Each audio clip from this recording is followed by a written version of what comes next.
नमस्कार मित्रांनो, global online Marathi क्लासेसमध्ये तुमचं सर्वांचं स्वागत आहे. तर आजच्या सेशनमध्ये आपण जो पॉप्युलेशन इकॉलॉजी आहे त्याचं सेकंड सेशन बघणार आहोत. तर मागच्या सेशनमध्ये आपण जे आहे ग्रोथ कर्व जे आहे ते संपवले होते. आता आजच्या क्लासमध्ये आपण जे आहे पॉप्युलेशन डेन्सिटी रिलेटेड टर्म्स बघणार आहोत. तर पॉप्युलेशन डेन्सिटी पहिल्यांदा तर कशाला म्हणायचं ते समजून घेऊया. त्याच्यामध्ये टाइप्स पॉप्युलेशन डेन्सिटीचे काय आहेत, त्याच्यानंतर पॉप्युलेशन डेन्सिटी कोणत्या कोणत्या मेथडने कॅल्क्युलेशन करतात, ह्या सर्व मेथड आजच्या सेशनमध्ये बघायचे आहेत आपल्याला.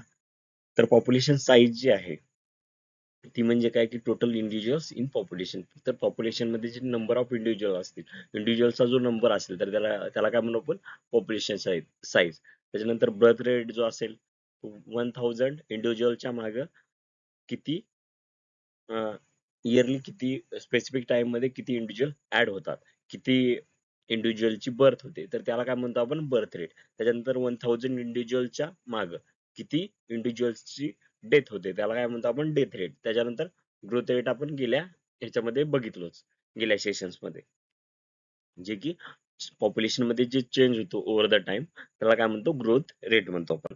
त्याच्यानंतर पॉप्युलेशन डेन्सिटी ही ऍक्च्युली काय टर्म आहे ती बघूया. पॉप्युलेशन डेन्सिटी म्हणजे काय, it is individual per unit area. म्हणजे काय की एक पर्टिक्युलर एरियामध्ये किती इंडिव्हिज्युअल राहतात. समजा एक स्क्वेअर फूटचा एरिया आहे तर त्यामध्ये किती इंडिव्हिज्युअल राहतील, तर त्याला काय म्हणू आपण पॉप्युलेशन डेन्सिटी. तर हा कॅल्क्युलेट कसं करतात, number of individual divided by total area. जो काय टोटल एरिया असेल आपला, त्या जे काय नंबर ऑफ इंडिव्हिज्युअल्स असतील, टोटल नंबर ऑफ इंडिव्हिज्युअल असतील एखाद्या पॉप्युलेशनचे, त्याला टोटल एरियाने डिवाइड केला जातो आणि त्याच्यानंतर आउटपुट जो भेटतो आपल्याला तो पॉप्युलेशन तो काय असतो, पॉप्युलेशन डेन्सिटी असते. तर ह्याच्यामध्ये पॉप्युलेशन डेन्सिटी समजा की इंडिव्हिज्युअल काय आहेत, 100 रॅबिट आहेत, 100 रॅबिट आहेत आणि किती एरियामध्ये आहेत, 2 स्क्वेअर फूट. तर 100 इंडिव्हिज्युअलला आपण डिवायडेड बाय 2, तर किती, ह्याचा जो पॉप्युलेशन डेन्सिटी जरी आली 50 पर स्क्वेअर किलोमीटर, तर ही काय झाली पॉप्युलेशन डेन्सिटी झाली. तर तसंच लेक्सची पण बघू शकता. तर नंबर ऑफ इंडिव्हिज्युअल 50 आहेत समजा आणि इथे 10 स्क्वेअर किलोमीटर एरिया आहे, तर 50 डिवायडेड बाय 10, तर एका स्क्वेअर, तर इथे पॉप्युलेशन डेन्सिटी काय, 5 जी असेल ती काय असेल, पॉप्युलेशन डेन्सिटी असेल, 5 इंडिव्हिज्युअल पर स्क्वेअर किलोमीटर. तर त्याच्यानंतर टाइप्स ऑफ डेन्सिटी बघूया. तर दोन टाइपचे डेन्सिटीज आहेत. एक तर पहिली असेल क्रट डेन्सिटी आणि त्याच्यानंतर स्पेसिफिक ऑर इकोलॉजिकल डेन्सिटी.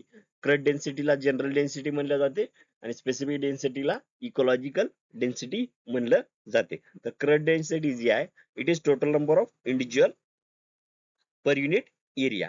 तर इथे काय टोटल नंबर ऑफ इंडिव्हिज्युअल आहेत पर एका डिफाईन्ड एरिया मधले.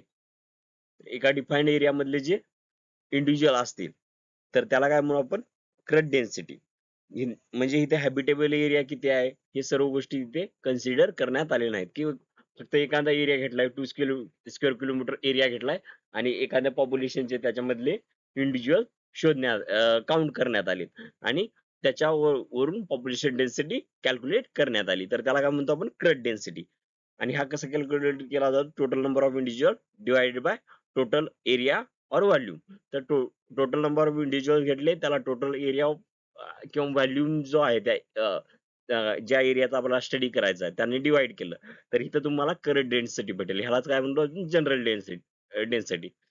त्याच्यानंतर ही जी डेन्सिटी आहे ती एक ओव्हरव्ह्यू, स्पेसिस डिस्ट्रीब्युशनचं ओव्हरव्ह्यू प्रोव्हाइड करण्याचं काम करते, की किती नंबर ऑफ इंडिव्हिज्युअल किती आहेत त्या पूर्ण एरियामध्ये हे सांगण्याचं काम कोण करते, क्रट डेन्सिटी करते.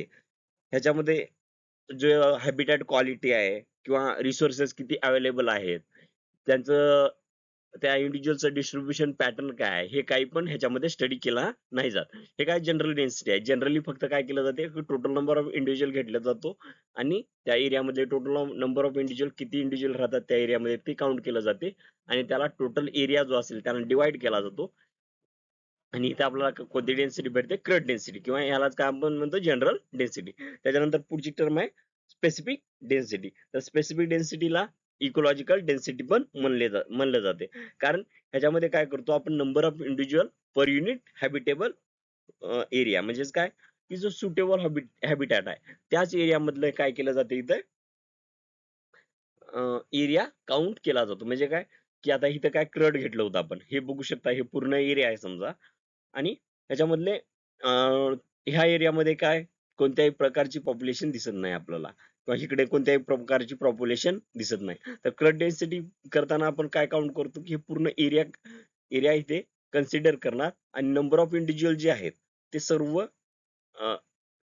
त्यांना काय करणार, ह्या एरियाने डिवाइड करणार. ही झाली आपली जनरल डेन्सिटी. मात्र इथे बघू शकता की काही एरिया आहे त्याच्यामध्ये काय झालेलं नाही की डिस्ट्रीब्युशनच दिसत नाही. तर ते स्पेसिफिक डेन्सिटी ह्याच्यामध्ये काय करतो आपण की जेवढा एरिया हॅबिटेबल आहे, म्हणजे काय, जेवढ्या एरियामध्ये इंडिव्हिज्युअलची ग्रोथ होऊ शकते, जेवढा एरिया ग्रोथ अँड डेव्हलपमेंट साठी सुटेबल आहे, तेवढाच एरिया इथं काय केला जातो, काउंट केला जातो. आणि अं, त्या एरियामध्ये राहणारी इंडिव्हिज्युअलने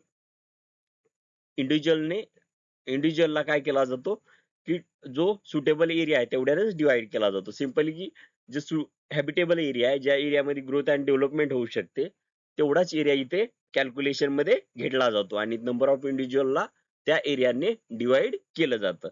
तर हे जे आहे, हे अॅक्युरेट डिस्ट्रीब्युशन जे आहे, रिसोर्सेस यूज पॉप्युलेशन जे डिस्ट्रीब्युशन आहे ते इथे आपल्याला चांगल्या पद्धतीने स्टडी करता येते.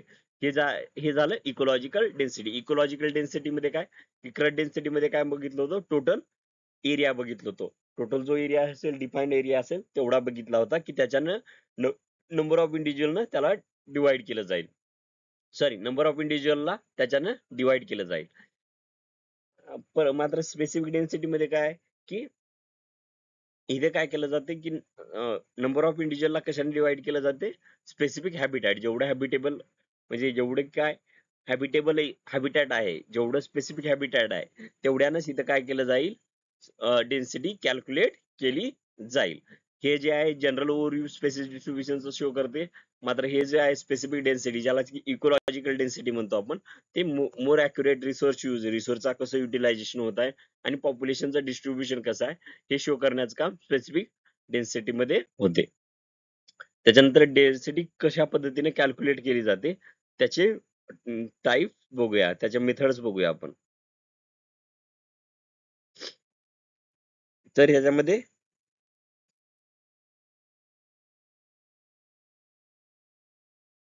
पहिली जी मेथड आहे ती क्वाड्रेट मेथड आहे. याच्यामध्ये क्वाड्रेट्स टाकले जातात आणि डिफाईन्ड एरियामध्ये किती इंडिव्हिज्युअल आहेत हे काउंट केलं जातं. तर ह्याच्यामध्ये काय करण्यात आलं की क्वाड्रेट टाकण्यात आलं आणि त्या क्वाड्रेट्स मध्ये किती इंडिव्हिज्युअल आहेत हे चेक केलं जाते. क्वाड्रेट्स म्हणजे काय असतात, स्क्वेअर असतात किंवा रेक्टँग्युलर प्लॉट असतात. रेक्टँग्युलर प्लॉट किंवा स्क्वेअर असतात, त्याला आपण काय म्हणतो, क्वाड्रेट्स म्हणतो. आणि त्याच्यामध्ये जे इंडिव्हिज्युअल असतील त्या तेवढ्या स्पेसिफिक एरिया मधले तेवढेच इंडिव्हिज्युअल काउंट केले जातील. हे जे आहे स्टेशनरी ऑर्गॅनिझम साठी युजेबल आहे, म्हणजे जे एका जागून दुसऱ्या जागी मूव्ह होत नाहीत अशा ऑर्गॅनिझम साठी जे आहे क्वाड्रेट मेथड वापरली जाते. लाईन ट्रान्सेक्ट मेथड किंवा बेल्ट ट्रान्सेक्ट मेथड. ह्याच्यामध्ये काय केलं जाते की स्ट्रेट लाईन मध्ये जेवढी इंडिव्हिज्युअल आहेत एक स्ट्रेट लाईन हे केली जाते, स्ट्रेट लाईन टाकली जाते आणि त्याच्यामध्ये त्याच्या अलॉंग साईडला जेवढी इंडिव्हिज्युअल असतील तेवढे इंडिव्हिज्युअल इथे कॅल्क्युलेट केलं जाते. हे अबंडन्स मोजण्यासाठी, म्हणजे एखाद्या पॉप्युलेशन स्पेसिसचा अबंडन्स मोजण्यासाठी लाईन ट्रान्झिट मेथड वापरली जाते.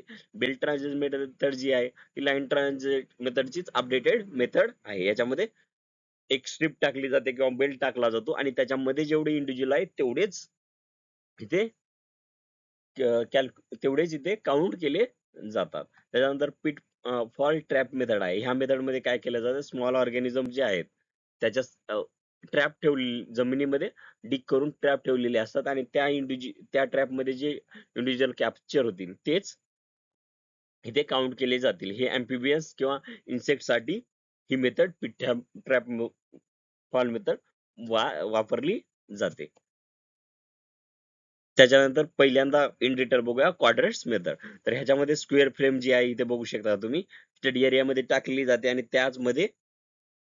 त्यामध्ये असणारेच इंडिव्हिज्युअल इथे काउंट केले जातात या फ्रेम मध्येच. आणि हे काय कोणाकोणासाठी युजफुल आहे, प्लांट्स आणि जे इमोबाईल ऑर्गॅनिझम आहेत त्यांच्यासाठी ही युजफुल आहे. आणि हे काय करतात की स्टडी एरियाला छोट्या छोट्या पार्ट्स मध्ये डिवाइड करून रॅन्डम म्हणजे त्या पूर्ण स्टडी एरियामध्ये रॅन्डमली काय क्वाड्रेट्स टाकले जातील आणि तिथे नंबर ऑफ इंडिव्हिज्युअल कॅल्क्युलेट केला जाईल.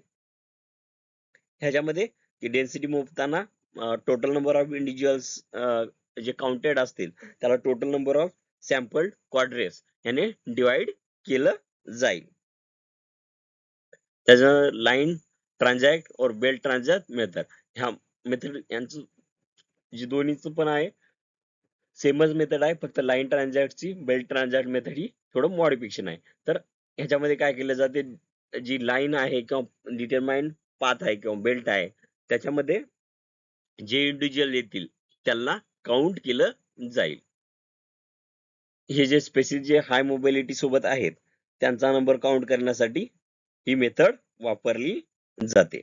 त्याच्यानंतर हेच आहे का, हा, तर लाईन ट्रान्झॅक्ट मध्ये बेनिफिट आहेत की वायडर सॅम्पलिंग होते आणि डेन्सिटी आणि डिस्ट्रीब्युशन एस्टिमेट करण्यासाठी, अबंडन्स एस्टिमेट करण्यासाठी ही मेथड आपण वापरू शकतो.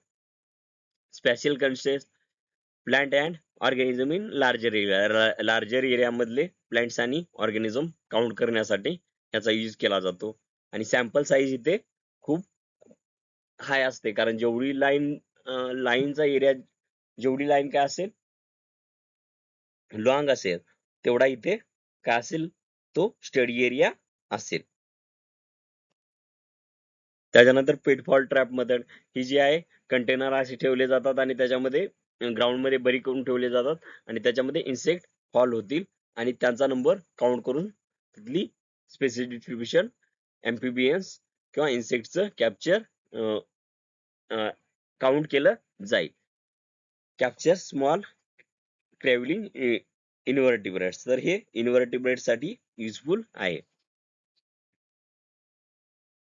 तर त्याच्यानंतर बघूया मार्क कॅप्चर रिकॅप्चर मेथड. तर मार्क कॅप्चर रिकॅप्चर मेथड मध्ये काय केलं जाते, पहिल्यांदा तर ह्याला काय कॉमनली CMR पण म्हणले जाते.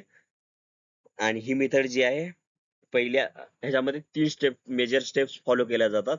पहिल्यांदा तर काय केलं जाईल, इंडिव्हिज्युअल ज्या पॉप्युलेशनचा आपल्याला ज्या एरियाचा स्टडी करायचा आहे त्या त्या ज्या एरियाचा आपल्याला स्टडी करायचा आहे तिथली पॉप्युलेशन मधून ज्या पॉप्युलेशनचा आपल्याला स्टडी करायचा आहे त्या पॉप्युलेशन मध्ये काय करू आपण, सॅम्पल ऑफ इंडिव्हिज्युअल कॅप्चर करू. आणि हे कॅप्चर जे असेल पूर्णपणे रॅन्डम सॅम्पलिंग असली पाहिजे. म्हणजे आपण एका जागी गेलो फक्त तिथून इंडिव्हिज्युअल एका लोकेशनला व्हिजिट केली तिथून इंडिव्हिज्युअल कॅप्चर केले असं नाही झालं पाहिजे. तर ही टोटल कॅप्चरिंग काय असली पाहिजे, रॅन्डम असली पाहिजे. कॅप्चरिंग झाल्यानंतर त्याच्यानंतर काय केलं जातं की ज्या इंडिव्हिज्युअल आपण कॅप्चर केलं त्याला मार्किंग केली जाते. त्यांना युनिक टॅग सोबत टॅग्स जे असतील किंवा डायज असतील, बँड्स असतील यांच्या मदतीने त्यांना काय केलं जाईल, मार्क केलं जाईल की नंतर आपण त्यांना आयडेंटिफाय करता येईल असं. त्याच्यानंतर जे मार्क इंडिव्हिज्युअल आहेत त्यांना रिलीज केलं जाईल परत पॉप्युलेशन मध्ये. अगोदर काय केलं आपण, इंडिव्हिज्युअल कॅप्चर केले त्याच्यानंतर त्याला मार्क केलं ते लेबल सोबत आणि त्यांना परत पॉप्युलेशन मध्ये काय रॅन्डम मिक्सिंग त्यांना परत इंडिव्हिज्युअल मध्ये पॉप्युलेशन मध्ये रिलीज केलं की तिथे ते काय होतील, मिक्स होतील. रिलीज केल्यानंतर काही वेळानंतर काय म्हणजे स्पेसिफिक पिरियड ऑफ टाइम नंतर ते जे इंडिव्हिज्युअल असतील ते रॅन्डमली काय होतील, पॉप्युलेशन सोबत मिक्स होतील.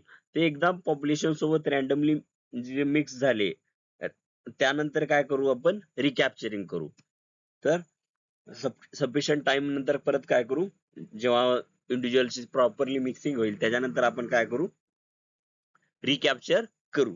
आणि पहिल्यांदा कॅप्चर केलं, तर मार्क केलं, रिलीज केलं आणि त्याच्यानंतर रॅन्डमली मिक्सिंग होत दिली आणि त्याच्यानंतर आपण सेकंड सॅम्पल घेऊ. मग सेकंड सॅम्पल घेतल्यानंतर त्या बेसिसवर आपण इथे काय करू, जो हा फॉर्म्युला दिलेला आहे तिथे पॉप्युलेशन साईज साठी तो इथे अप्लाय करून आपण पॉप्युलेशन डेन्सिटी इथे मेजर करतो. तर याच्यामध्ये एन जो आहे तो पॉप्युलेशन साईज असेल, एम जो आहे number of marked individual, mark केलेले जे इंडिव्हिज्युअल असतील पहिल्या सॅम्पल मध्ये ते एम आहे. त्याच्यानंतर जे आहे C, total number of individual captured in, sorry, M जे आहे ते फर्स्ट सॅम्पल मध्ये आपण जेवढे मार्क इंडिव्हिज्युअल केले ते आहेत. एस जे आहे ते आहे की जेव्हा सेकंड सॅम्पल घेतलो आपण त्यांचा नंबर आहे एस. त्याच्यानंतर आर जे आहे ते आहे की पहिल्या किती मार्क्ड इंडिव्हिज्युअल भेटलेत आपला ते काय असेल आर. तर एन जे आहे इथे सिंपली एन काय पॉप्युलेशन साईज आहे, एम जे आहे एम ला काय म्हणलो आपण, मार्क्ड इंडिव्हिज्युअल म्हणलं. त्याच्यानंतर एस जे आहे, एम जे आहे फर्स्ट सॅम्पल मध्ये मार्क्ड इंडिव्हिज्युअल, एस जे आहे सेकंड सॅम्पल आहे आणि आर जे आहे सेकंड सॅम्पल मध्ये किती इंडिव्हिज्युअल आपल्याला मार्क भेटलेत. तर सेकंड सॅम्पल मध्ये किती इंडिव्हिज्युअल आपल्याला मार्क भेटले हे काय आर आहे. तर इथे काय केलं जाईल, number of individual number of marked individual in first sample into second sample size divided by number of individual we got in second marked individual we got in second sample. तर second sample मध्ये जेवढे marked individual असतील त्याने ह्याला divide केलं जाईल आणि इथून जे आहे आपल्याला पॉप्युलेशन साईज एस्टिमेट करण्यासाठी मदत होईल. तर ह्या जो कॅप्चर रिकॅप्चर मेथड आहे ह्याच्यावर CSIR नेट मध्ये पण क्वेश्चन विचारण्यात आलेले आहेत आणि मे बी आता ते सेट मध्ये पण एखाद्या वेळेस येऊ शकतो. त्याच्यानंतर अजम्पशन काय आहेत, कोणत्या गोष्टी आपल्याला फॉलो केल्या तरच आपल्याला हे रिझल्ट भेटतील. हे रिझल्ट भेटण्यासाठी पण काही टर्म्स आहेत. तर ते काय आहेत, ह्या मेथडचे अजम्पशन आहेत. तर तर ह्याच्यामधले पहिलं जे अजम्पशन आहे की टॅगिंग मुळे काय झालं नाही पाहिजे, की त्या इंडिव्हिज्युअलचं जे सर्व्हायवल आहे त्याच्यावर काही इफेक्ट नाही झाला पाहिजे. त्याच्यानंतर टॅगिंग मुळे काय नाही झालं पाहिजे, की त्या इंडिव्हिज्युअलच्या सर्व्हायवलवर काही इफेक्ट नाही झाला पाहिजे. डेथ रेट म्हणजे त्या इंडिव्हिज्युअलची डेथ झाली नाही पाहिजे किंवा त्या इंडिव्हिज्युअलची मोबिलिटी जी आहे ती रिड्यूस नाही झाली पाहिजे. ह्या सर्व गोष्टी टॅगिंग मुळे नाही झाल्या पाहिजे. त्याच्यानंतर जे इंडिव्हिज्युअल आहेत ते प्रॉपरली अनमार्क्ड इंडिव्हिज्युअल सोबत मिक्स झाले पाहिजे, रॅन्डमली मिक्सिंग झाली पाहिजे इथे. हे दुसरं अजम्पशन आहे. तिसरं अजम्पशन काय, ऑल इंडिव्हिज्युअल जे आहेत त्यांचं कॅप्चरिंग चान्सेस जे आहे ते इक्वल असले पाहिजेत, की सर्व जे इंडिव्हिज्युअल आहेत ते त्यांची प्रोबॅबिलिटी कॅप्चर होण्याची सेम असली पाहिजे. त्याच्यानंतर मायग्रेशन जे आहे ह्याच्यामधून कोणत्याही पद्धतीचं मायग्रेशन नाही झालं पाहिजे या पॉप्युलेशन मधून. ही पूर्णपणे क्लोज पॉप्युलेशन असली पाहिजे. कोणतेही इंडिव्हिज्युअल पॉप्युलेशन सोडून बाहेर नाही गेली पाहिजेत किंवा कोणतेही इंडिव्हिज्युअल पॉप्युलेशन सोडून सॉरी दुसऱ्या पॉप्युलेशन मधून आपल्या जे स्टडी एरिया आहे आपला स्टडी पॉप्युलेशन आहे त्याच्यामध्ये आत नाही आले पाहिजे. तर हे 4 अजम्पशन आहेत या मेथडचे. तर थँक्यू, आजसाठी एवढंच. नेक्स्ट क्लासमध्ये आपण दुसऱ्या नवीन युनिट सोबत भेटूया. ह्यामध्ये तुम्हाला जर काही प्रॉब्लेम असतील तर तुम्ही मला कधी पण कॉन्टॅक्ट करू शकता आणि तुमचे डाउट्स क्लिअर करू शकता. तर थँक्यू.